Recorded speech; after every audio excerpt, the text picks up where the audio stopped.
I'm Dr. Vanessa Sinclair, and this is Rendering Unconscious.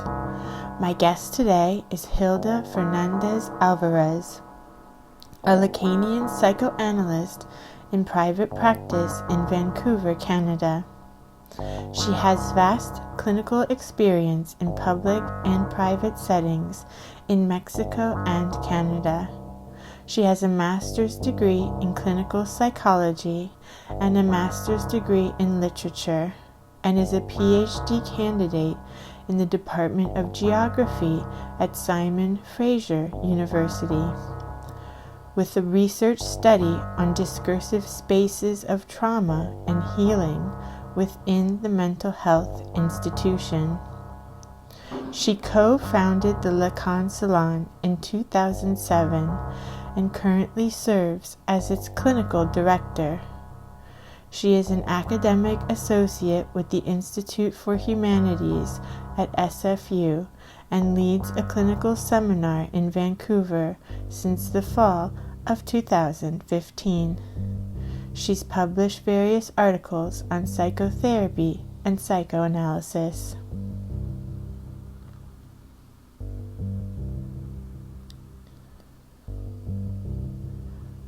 For those who are listening on the Rendering Unconscious podcast stream, please note there is a video to accompany this discussion at YouTube.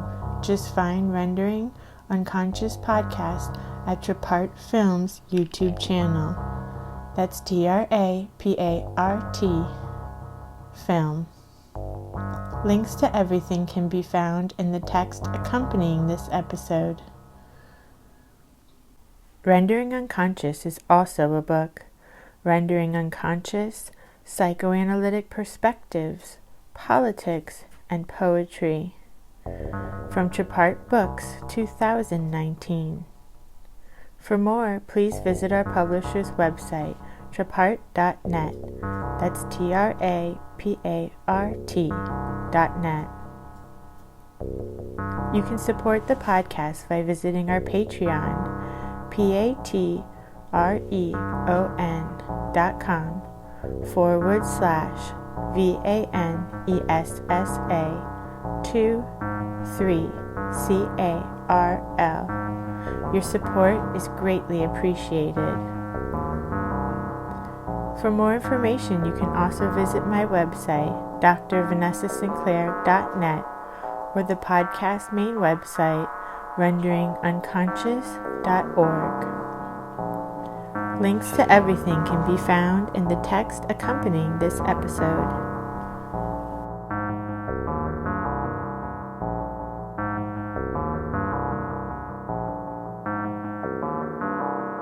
Thank you, Vanessa. This is so wonderful. I have been listening to your podcast all the pandemic time, so it's very great to be here. I have heard so many of the high esteemed colleagues, so I'm very honored to be here. And well, I guess I'm gonna talk a little bit about my research. I'm gonna talk about starting with where I come from. I come from Mexico. I have been in Vancouver, Canada for about 20 years. This September, I'm 20 years here. And when I came here, I came with a master's in clinical psychology. And I couldn't find any job. So I got into UBC to study literature. But then I'm a clinician at heart, right? Like I'm like 100% clinician, it's my passion.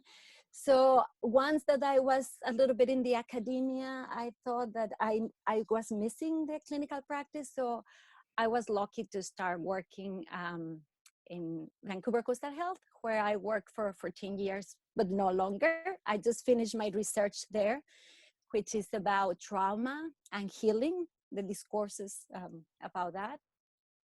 So then this kind of background with the literature, the clinical psychology, the clinical practice in both public and private settings kind of got me this curiosity of trying to figure out how I'm going to approach the social from a psychoanalytic perspective, especially about the practice. Like, how do you practice psychoanalysis in the social?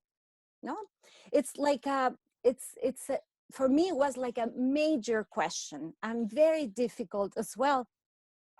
The fact that in these years that I have been here, I had the pleasure to start the Lacan Salon, which you interviewed two people already, Alois and Clint.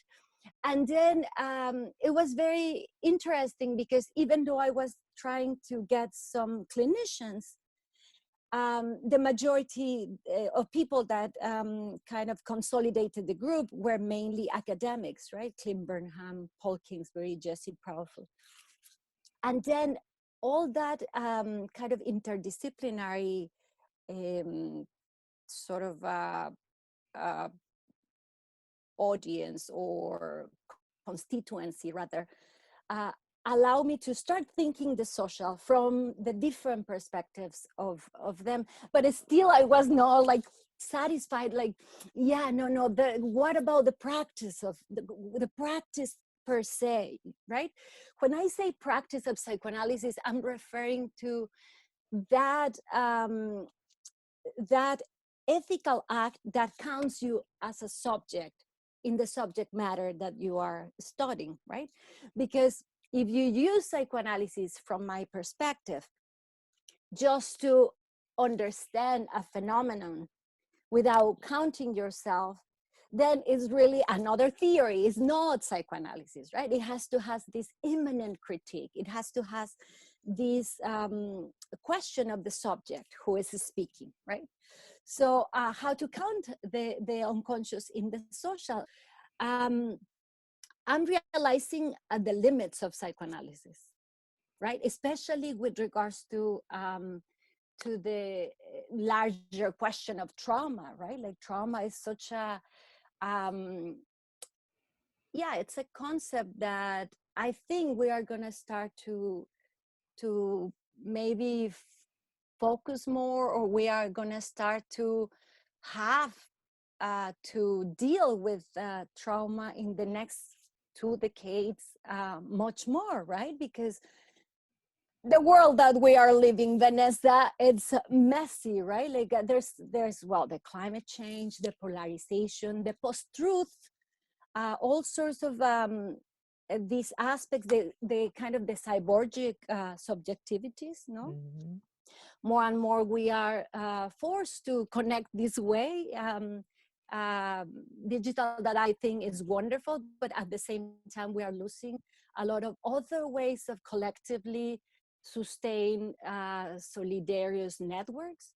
And then those things in light of the kind of totalitarian regimes that are starting to advance all over the world, all the other things, the climate change, etc. I think that yeah, trauma is going to be something that requires an effort from different perspectives. That's why I was telling you that I think that I kind of learning the limits of psychoanalysis, right? Because obviously I started kind of my because I'm doing a PhD, well, kind of a candidate. I'm writing my dissertation very slowly, people, but it has been a wonderful experience, so wonderful, a little bit masochistic if you ask me, because I got into trying to understand the system, the mental health system in Vancouver. And then I had to start with North America and Canada, Vancouver, the history, the economics. So it's, yeah, you kind of realize when you are doing this research, the complexity of systems. So anyways, this research has allowed me to see that when we deal with the unsayable, which is the trauma, right? The unsayable of human experience, the outside of the symbolic. the real that occurs in people's life, then you have to kind of allow different epistemic traditions to step in to heal, right? Because at the beginning, I even was joking with the Ghent colleagues, because I was when I was doing my research, I spent some time in Ghent with Stijn van Hollen and all the wonderful people in Ghent, Paul Verhaeghe, Matt Desmond, etc. And then I was at that time I was saying, yeah, we have to bring the Troy horse into the mental health institution, you know, like very word-like language, like let's bring psychoanalysis, as if that's the last word. It was kind of my thinking, and then I'm just realizing, yeah, there's probably the professional castration that, well, in the world that we live, we need to learn to speak to each other from the kind of epistemic tradition, from the knowledge that you are kind of more trained or grew up in, to be able to intervene with something so of kind of devastating effects, you know, like trauma and how to heal. I recently was attending I would never do that before, but I attended a summit on collective trauma organized by yeah, it's a group of people that work in California, I think is one. Thomas Hubel, I think is his name. He's a Jungian analyst or something. But I was very surprised with the quality of the talks in the summit. I was very interested in hearing different modalities. For example, there's one Brazilian ethno-psychiatrist that work with in the favelas, bringing, he's not a psychoanalyst, bringing different modalities, including shamans and kind of massage therapies and kind of psychiatrists. So trying to help people to develop a sense of collective solidarity and healing the experiences that they are suffering politically and socially. So I thought that for me that was very inspiring. I got a crush on the guy. Professionally, I'm going to go to Brazil as soon as the pandemic finishes, because I really would like to learn a little bit more about that. And in that sense, let's say, in that sense of treating trauma from perspective of different modalities, I think that psychoanalysis has a very important point, but not the last word, right? Because not everyone wants to talk about their trauma. And that's okay, no? They maybe need yoga, they maybe need Reiki, they, no, like that sort of thing. And obviously what I am encountering in the mental health institution is that trauma is seen as a biological disorder, right? Very poorly conceptualized. And the offer that it's available in the majority of the mental health systems is providing psychoeducational manualized therapies that really do not allow to elicit subjectivities, empower narratives, or connect with their sense of self over history, you know? So yeah, that has been a little bit like my adventure in the PhD, which I hope to finish soon. And yeah, what else should I tell you about? Oh, another thing that I have been thinking with regards to the this research is the difference between the engagement with theory and the engagement with practice. No? Um, I wrote a paper about psychoanalytic critiques then and now, referring to 1968, and I talk a little bit about Laborde Hospital and how Guattari, who was like, well, with Deleuze, the kind of the masterminds about anti-Oedipus, how Guattari had already practiced in Laborde. He was kind of a key person with John Ori as well, like how they started this clinic that questioned the limits of the theory. So in the theory, and I think one of your guests recently, I think it was Carlos Padron, he was saying a book doesn't respond you, right? Like when you are engaging with the book, but a practice responds you, right? And forces you to constantly revise your stand, right? It's almost like it forces you to deal with a non-sexual relationship in a way, right? Like the non-sexual relationship in the sense that recently I presented a text in Tucumán, Argentina, in a seminar, a beautiful seminar. It was a symposium organized by the Seminario Psicoanalítico in Tucumán. And I talk about love and the non-sexual relationship. And I was talking about how the non-sexual relationship at the core is the reality that we enjoy alone, right?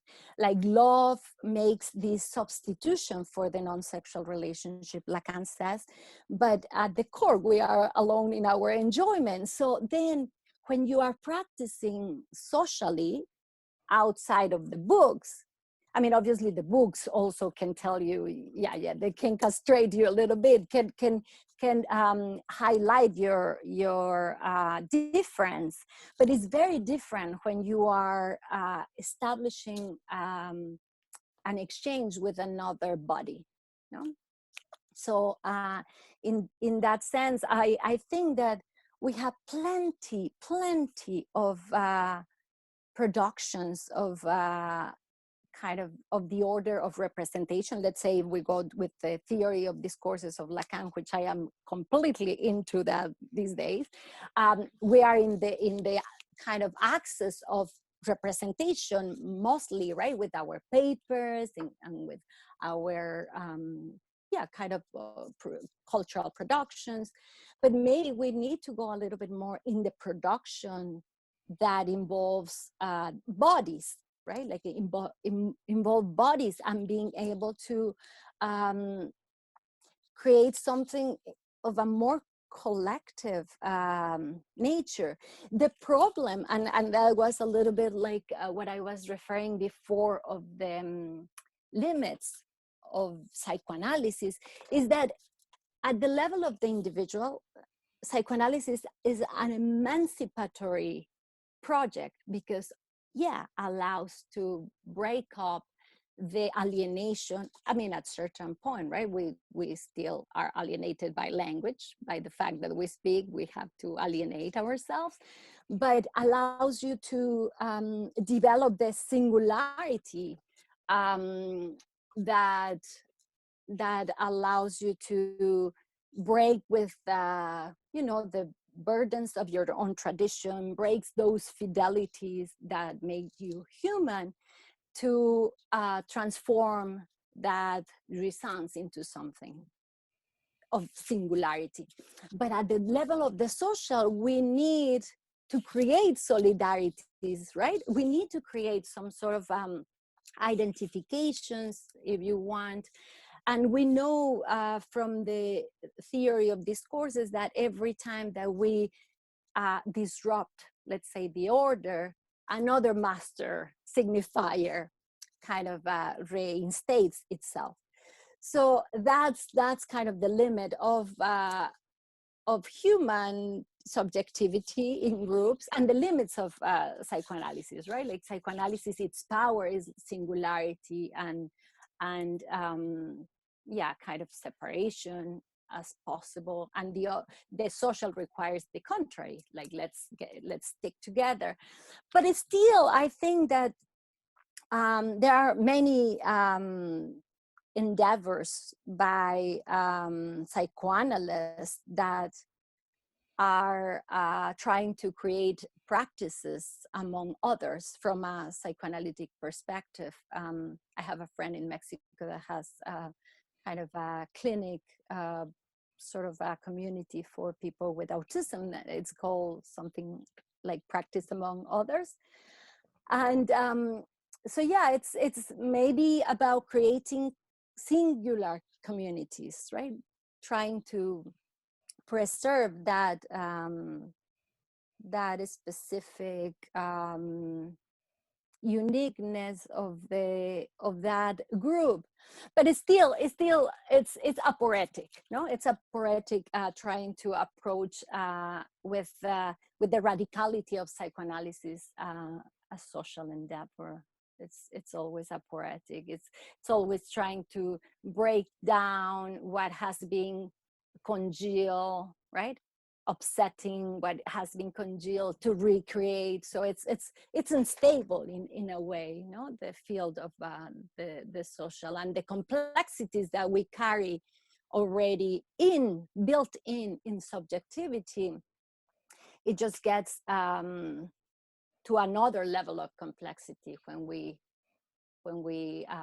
combine 1 + 1 + 1 in the social, no? So yeah. I wonder if somehow it can help us to come together in a different way, like in a better way, instead of like constantly enacting and reenacting these kinds of behaviors and patterns that we have been stuck in, like collectively. Like instead of being so reactive, we could like have a little space from it and like come together in a more intentional or thoughtful way. Totally. You know, I'm thinking about the feminine turn, right? The feminine turn in the world. I mean, I feel that, when important to clarify, right? When we talk in Lacanian terms about the feminine and the masculine, we are not talking about anatomy. We are not talking about penis and vaginas. They count as well, but it's more like the linguistic position regarding the phallus, right? In the set of masculine and in the set of feminine. So I think the set of feminine, which is an open set, allows precisely for what you are saying, right? To kind of do about without the oppression of the phallus. The phallus is a necessity, right? Like can tell us it's a necessity because we need to be able to speak. And so the phallus as the signifier that allows to establish this change of other signifiers, and signifies the lack that is there. That allows to well, obviously to communicate and whatnot, but that easily becomes this rigid, cold, dry, right? The feminine is it's that space that you can find in gentlemen, you can find in women, right? Like this approach that is more flexible, more porous, wet, rounded, right? Like much more open to be silly, to have humor, to just relax people. This is not the end of the world, right? Like just be a little bit more human, breaking semblances, right? Semblances of this should be this way and why, no? Like maybe we can do it a little bit different, and kind of allow those other semblances to emerge. No, semblances is it's a requirement of social bonding, right? Like we sort of create certain etiquette about certain lie, if you want, no, like to establish some sort of social bonding. But this can be a little bit more flexible, right? Like more, yeah, protean, moving with other flows, right? That are not only this kind of, this is the only way, the patriarchal way, no? Rigid. And I, you know, I also think that, I mean, as a feminist, my understanding of feminism is that it comes from a deep love of men. Like I love my father, my husband, my brothers, my friends, my colleagues, and I see the difficulties that now that women and the feminine is taking a little bit more space in the world. This creates, I don't know if that's what other people call the men fragility. I think specifically I'm talking about in the practice, in the with analysis, how men got so accustomed to be these powerful figures in the social.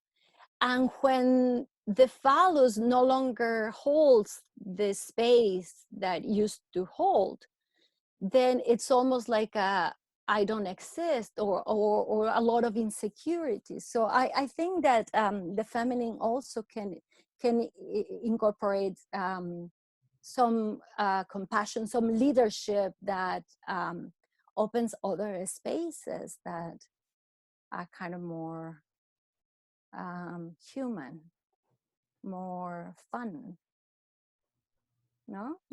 Yeah, and I feel Not like the doing, internet's done that too, with just like allowing people to have more of their personality present instead of being like, this is my work persona and this is the rest of my life, you know. Now everything's more integrated.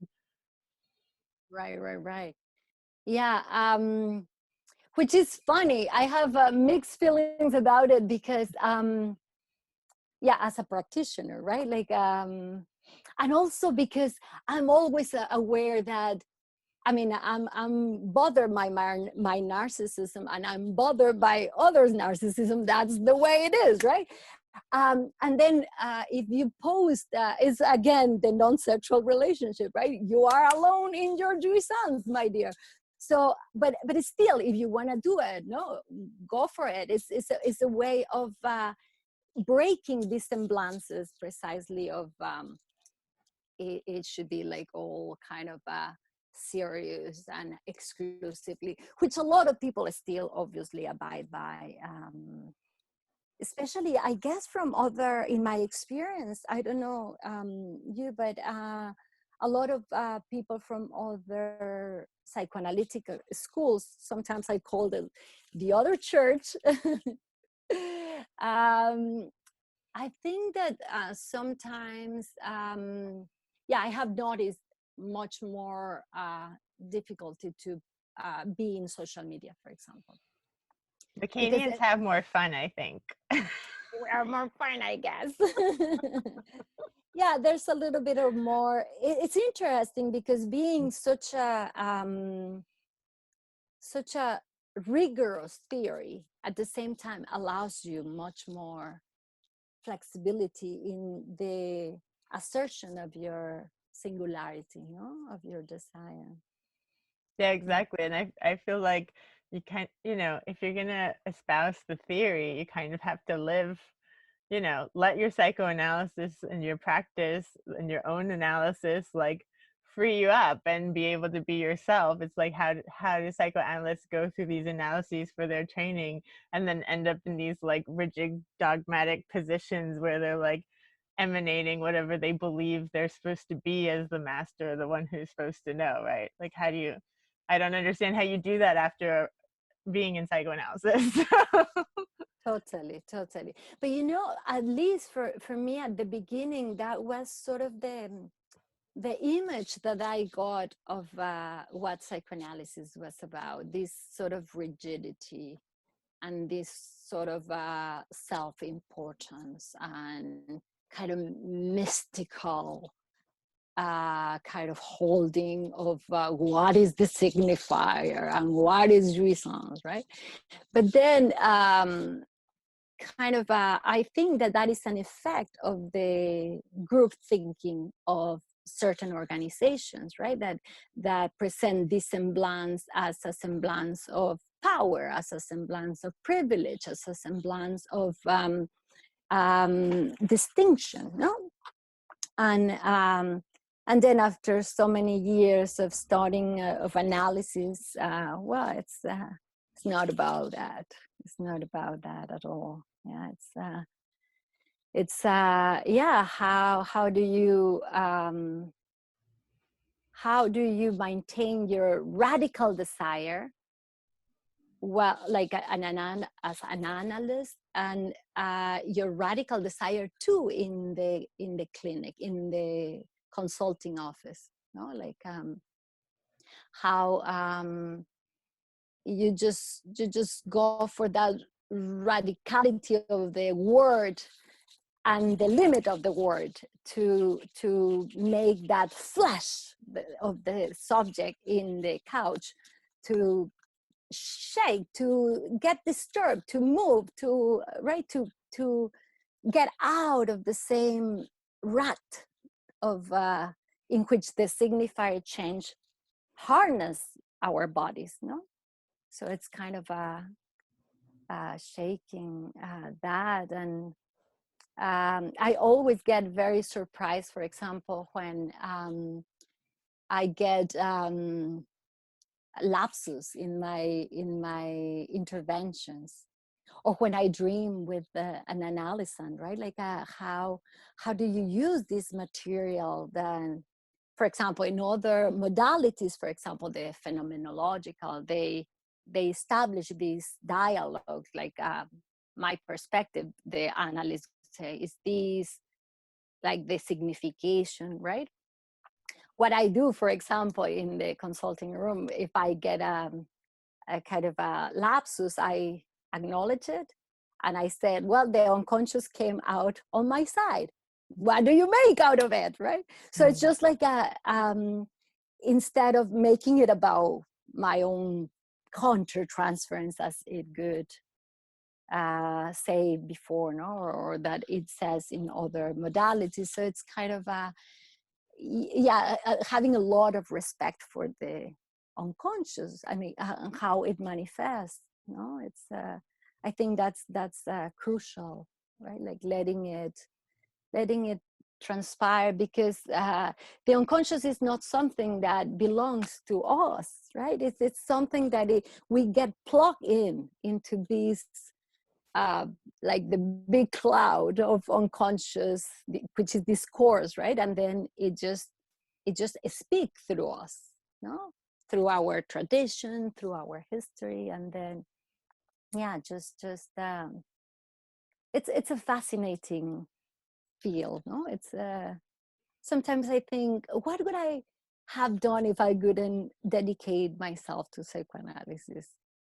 And I could be a dancer probably, or I could be, I wanted to be originally a journalist, but I have very kind of disorganized popcorn thinking. And then I was thinking, oh my God, nobody is gonna watch my reports, because always I have been just jumping from, like in free association, pretty much. So I thought, well, no, I don't think I'm gonna be good at that. So, and dancing is good, because then it's all about movement, right? Like I find a little bit difficult when talking in these sort of modalities by virtual connection, to be still. I have to be kind of in this chair or whatever, right? Like just almost like, yeah, the body wants to be alive as well, right? Probably I have undiagnosed ADD, but all good. Didn't you say that you wrote something or worked on psychoanalysis and dance as well? Well, I did what I call the Flamenco de Arif. It was an event organized in SFU, Institute for the Humanities, with two very good friends, Samir Gandesh and Amjo Hal, who are kind of my partners in crime in all these kind of events that has to do with a little bit of performative aspect. So that was in an event that was commemorating the Situationist International. So there were scholars from different kind of parts of the world, from different perspectives. And I was thinking, okay, if the situation is about creating a situation and disrupting, what about creating a dérive within the conference room? So I invited 6 of my very good friends, dancers, flamenco dancers, and 1 singer. They were 5 dancers and 1 singer. And then I was reading, and kind of to punctuate the, let's say, the little aphorism or the little paragraph, they will dance to kind of interpret whatever aspect we were referring in that part. And it was beautiful because, I mean, I did all the text, but the choreography was collaborative.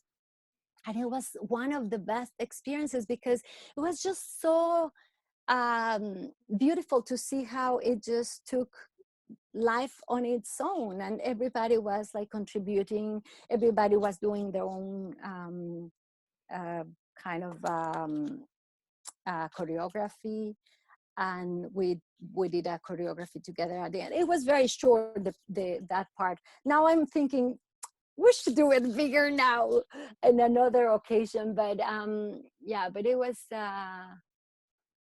one of the best experiences that I have had in terms of bringing this aspect, because also it's bringing the feminine in a way. Not only all of us were kind of women in that dérive, and I got very interesting comments. For example, there was a guy 16 years old and a guy 70 years old that they told me, because when I was reading, my colleagues, the dancers, were kind of dancing a little bit around and kind of, kind of in the face of the people and just doing these kind of very elegant, powerful movements. And then 2 people, I told you, the 16 and the 70, told me that they felt a little bit afraid of the power of the women, right? Like just, so I liked that aspect of kind of disrupting a little bit of the way energies gets distributed by someone is talking, blah, blah, blah, blah, blah, and then, right? So kind of moving a little bit the energy.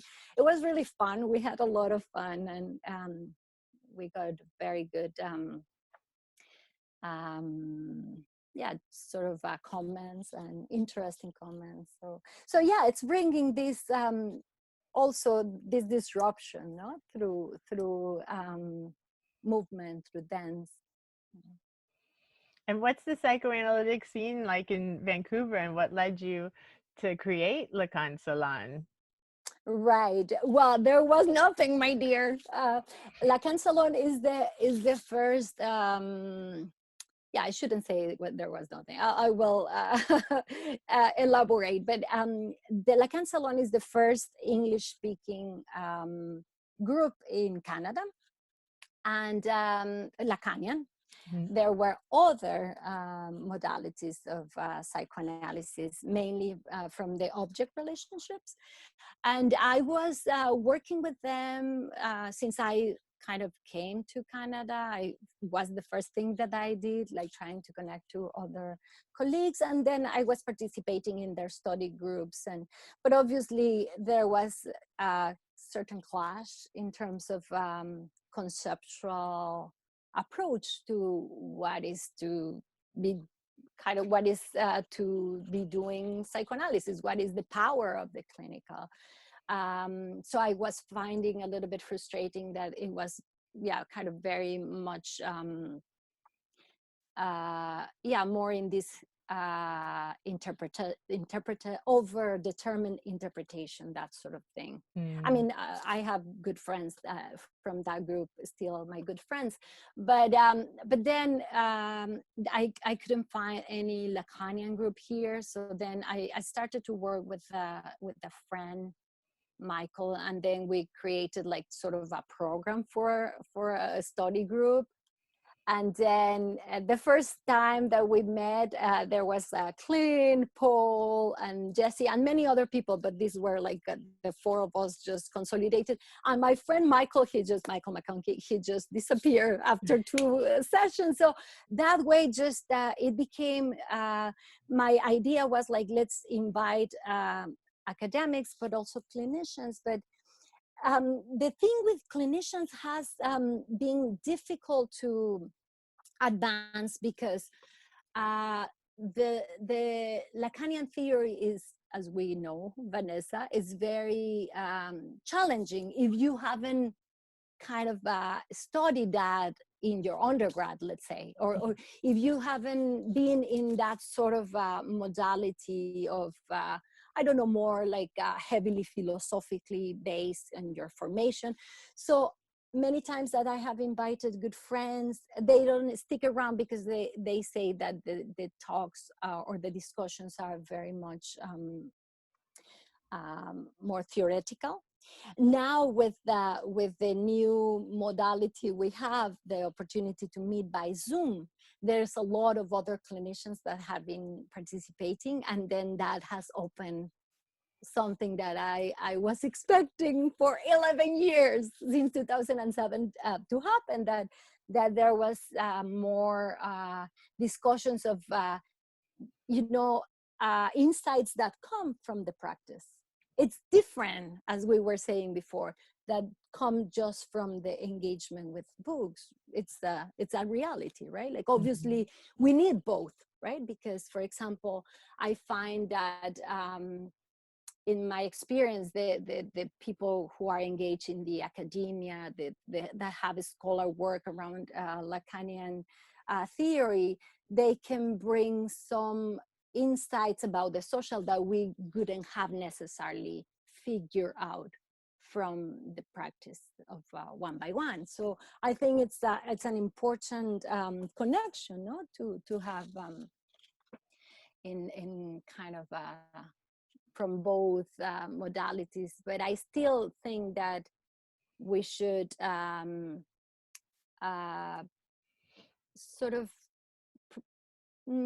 I was going to say privilege, but that's not the word that I want, that we should really emphasize the importance of practice.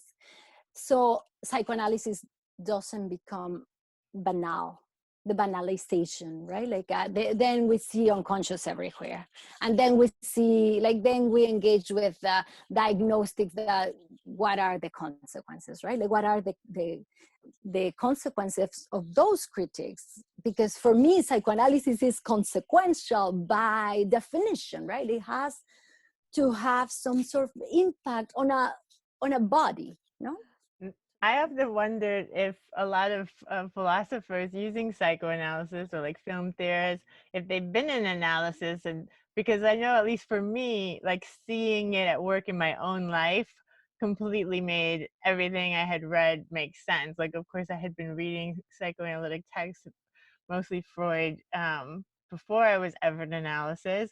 And then once I started seeing things at play in my own life, I was like, oh, that's what he's talking about. But I really don't feel like you can totally get what they're talking about unless you see it at play in your own life. So I wonder if a lot of academics are actually in psychoanalysis. I had kind of assumed so, but then I heard recently that she was told, like, this is really great to use philosophically and theoretically, but like no one does this anymore in practice. And then I was kind of horrified to hear that.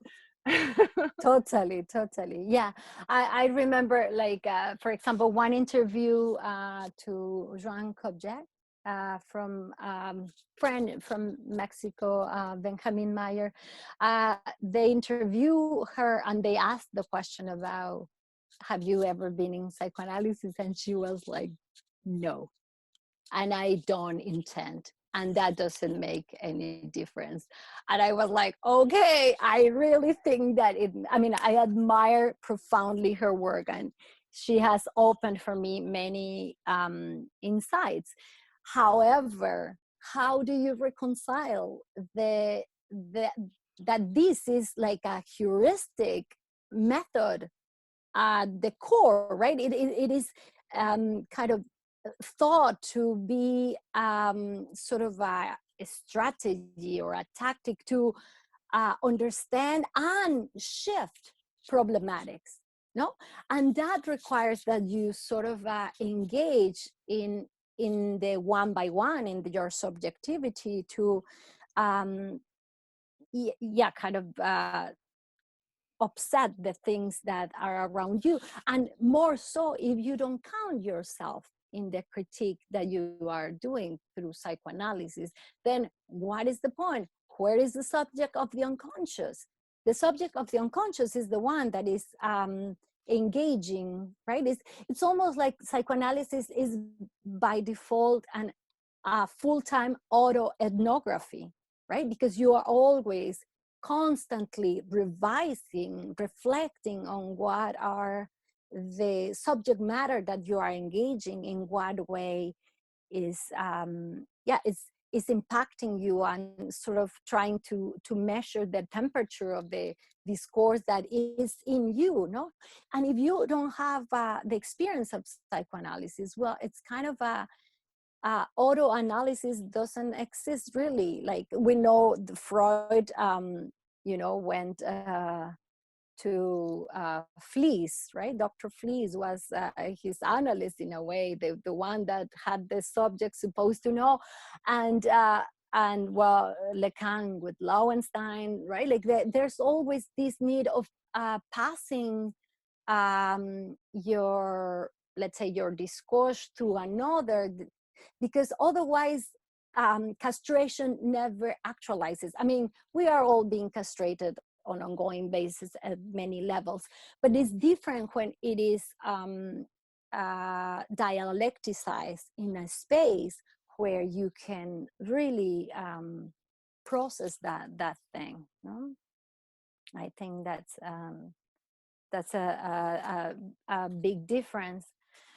And yeah, so I really think that the practice of psychoanalysis should be an important point when you are approaching a critique from a psychoanalytic perspective, right?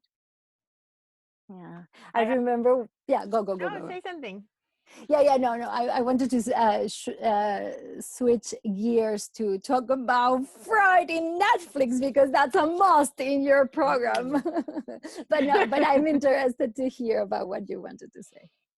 Oh, but I love Freud and Netflix. I was going to say, I like that you brought up the aspect of tradition as well, because I'm also really into working with ancestors and thinking about your ancestral lineage. And I feel like when I was listening to you talk about tradition, and I started thinking more about working with ancestors as kind of a way of also like making more of the unconscious conscious, and that you're like understanding more of like the social dynamics and social history in your own personal lineage, but also like in your country of origin or place of origin, or just as the societies of the world have interacted as a whole over time, and how that's kind of similar to thinking about how we like mine our personal unconscious, like in a Freudian sense, but more in a collective way. That's really interesting. Yeah, no, absolutely, because I mean, what I am studying with the research is the as well the transgenerational transmission of trauma, right?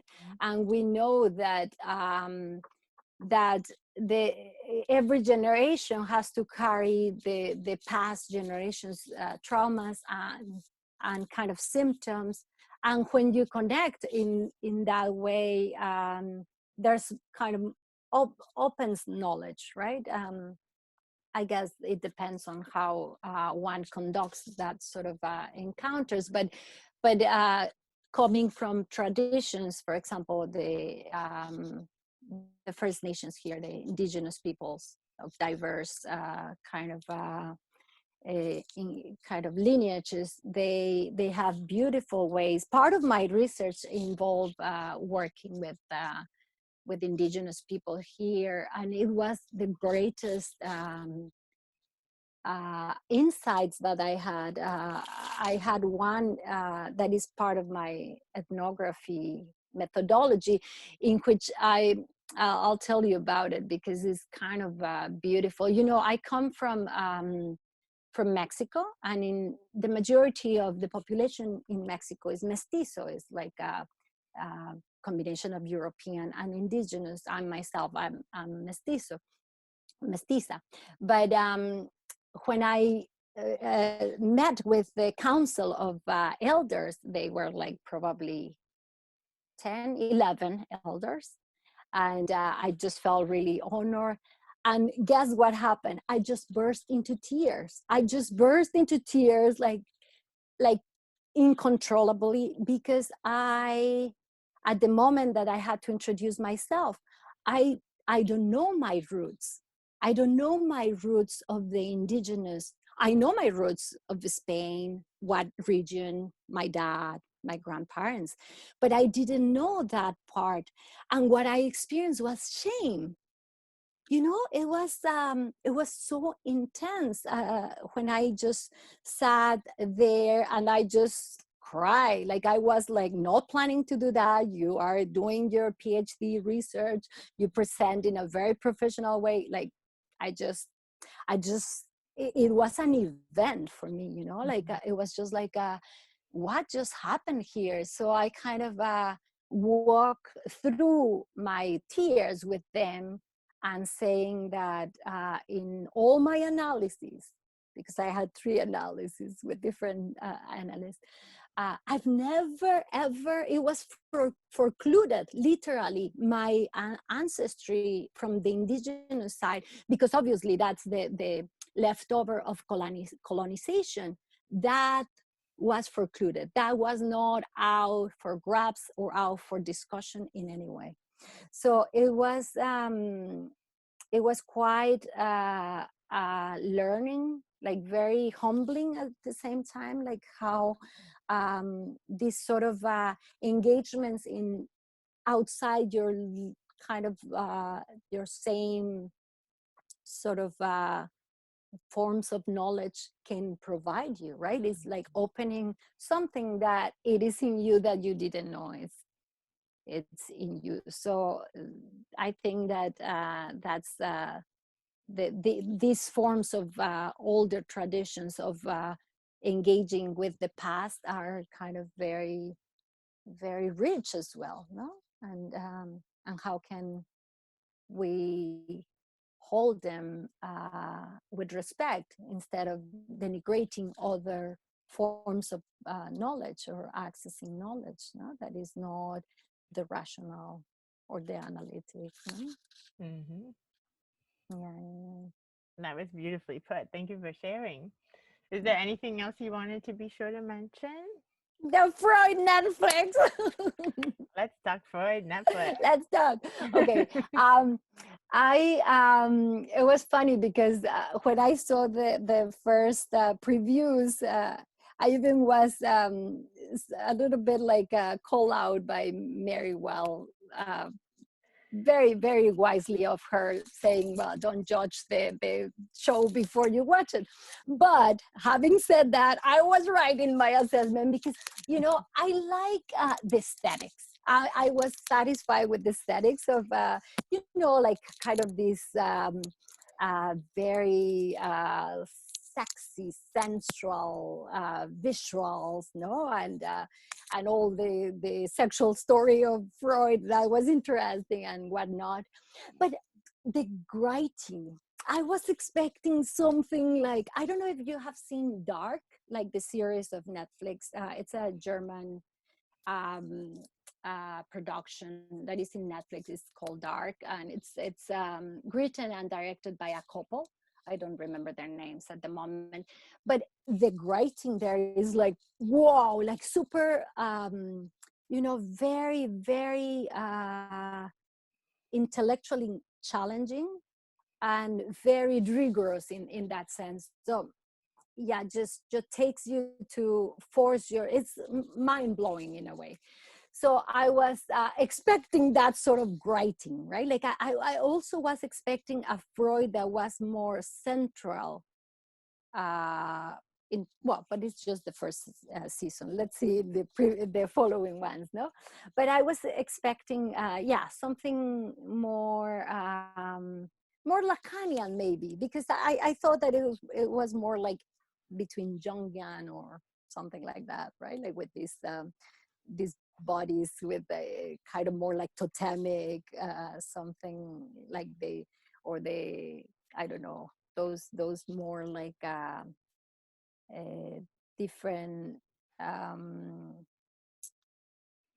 sort of focus, instead of more about like the dead drive is there, but probably in a I was expecting more of different thing, but um let's see. I also was thinking that it was a little bit banalized. Psychoanalysis is very difficult, no? Like sitting with someone that is in suffering or that is in compulsive repetition, and then it's something that it requires lots of moderation and patience to disrupt, and I thought that it was like a little bit too Hollywood. It was kind of ridiculous, but it was still fun. Yeah, And the next one they're doing is Deleuze and Guattari. Right, and it's entertaining. Let's give it that. But it didn't left like a mark on me. Now, when they had the like full-on blood orgy episode, I was like, okay, now they've gone too far for me. But I was like, of course, I'll keep watching it to the end. It's Freud. And then I liked the end when they left it with him like having his first analysis on the couch, and I was like, okay, they won me back over. But the blood orgy, they had lost me for a minute. It's like, that was too much. Yeah. And hopefully he will go to like the season will go up to when he is in London. No, I hope. That would be fun. Yeah. I think we need it now that we're all stuck at home all the time. It was a really How are good you thing doing to have with in the beginning of the pandemic. Yeah. It's fine. I mean, I was working from home anyway. I have like my office is in my house anyway, so it hasn't been that different for me in that respect. And my husband also works from home, so we were just here all the time anyway. So the only thing that's different, we just don't go out as much, I guess. That's about it. Right. Yeah. In Stockholm, you are, right? Mm-hmm. Yeah, it's such a beautiful city. I was there long ago. And have you been in Gotland? Not yet. No, I love that. I've been here 2 years now.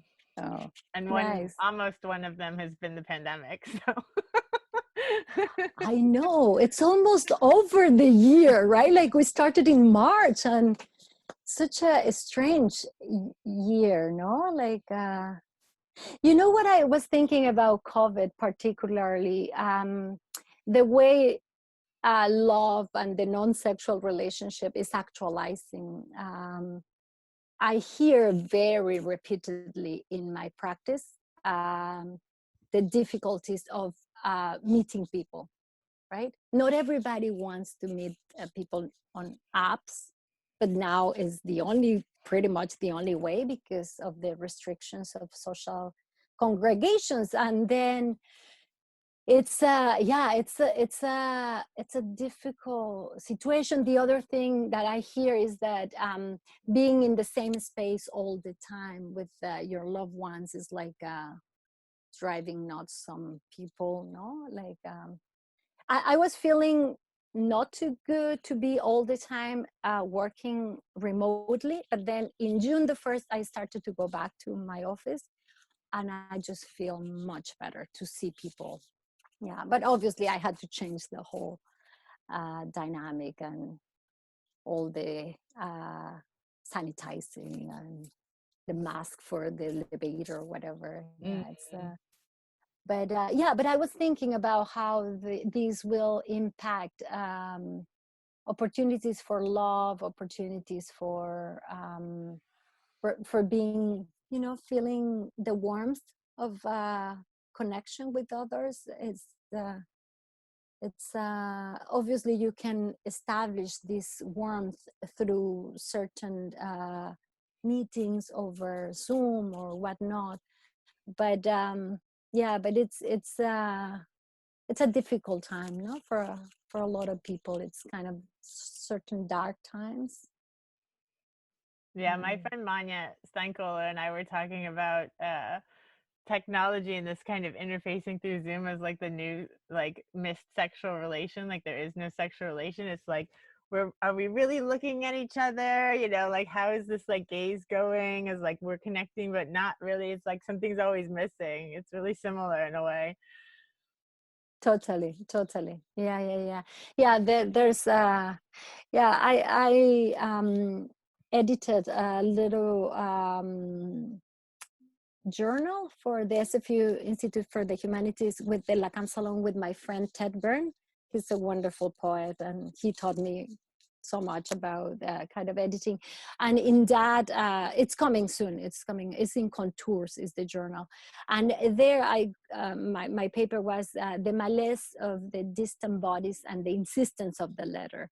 So what I am saying there is that we are kind of losing our bodies in a way, no? Like the whole modality, the whole social bonding is becoming a little bit more obsessional, right? In terms that it's mainly in your head, even though you cannot disembody it, but the other body is not there, right? Like to kind of bounce your energy, your gaze, etc. So yeah, that's kind of it's a little bit of a loss that we are going through. And then the insistence of the letter is that we are like so into doing things to almost like to create phantasmatic vaccination against the virus, right? Like with our words, with our almost like a defense, right? Like insisting with letters, no? That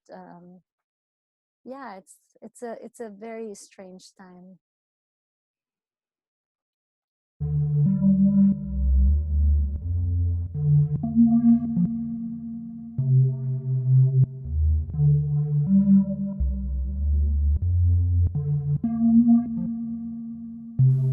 Thank you for listening to Rendering Unconscious. You've just heard a discussion with Hilda Fernandez-Alvarez. For more, please visit the text accompanying this episode for links to Lacan Salon as well as many of the topics discussed. Rendering Unconscious is also a book. Rendering Unconscious, Psychoanalytic Perspectives, Politics, and Poetry. From Trapart Books, 2019. For more, please visit our publisher's website, trapart.net. That's TRAPART.net. You can support the podcast by visiting our Patreon, patreon.com/VANESSA23CARL. Your support is greatly appreciated. For more information, you can also visit my website, drvanessasinclair.net, or the podcast main website, renderingunconscious.org. Links to everything can be found in the text accompanying this episode.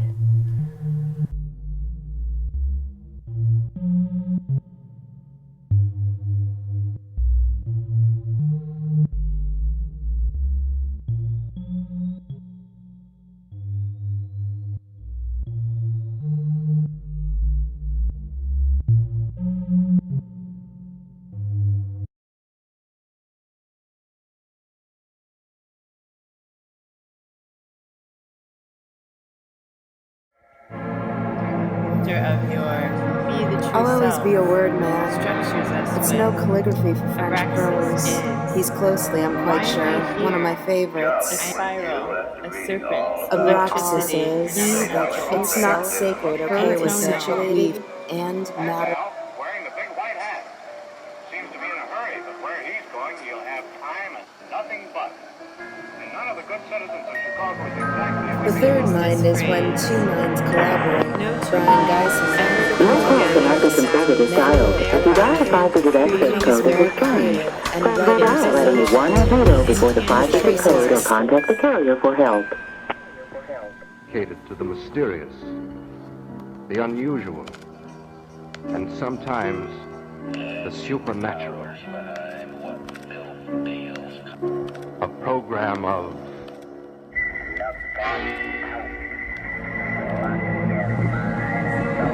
here because you are here. And let me quote to you, young officers. The third mind is when two minds collaborate. No two Brian minds Geisen and I ever are come collaborating together this without manual thereby elementary creating a becomes more third creative mind, and writer's invisible, illusion techniques intangible retraces a force, series of such which may be collaborations. like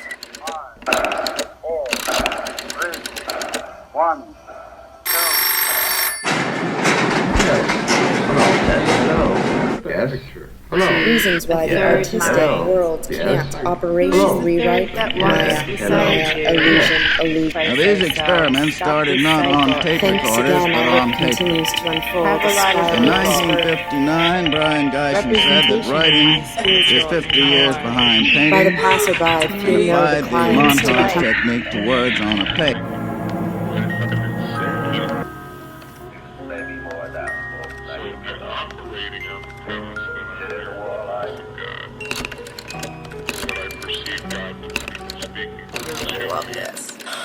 I'll always be a word man.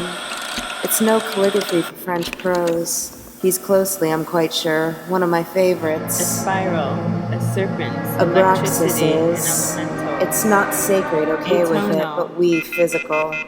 Indeed, the final across the world blow, spiritual and physical. Sacrifice ourselves, stop this cycle. Thanks again, I look The continues to number unfold. Have a The lot of spiral people is Special zone will tell you when the line is free. representation of my Please hang up spiritual now. more.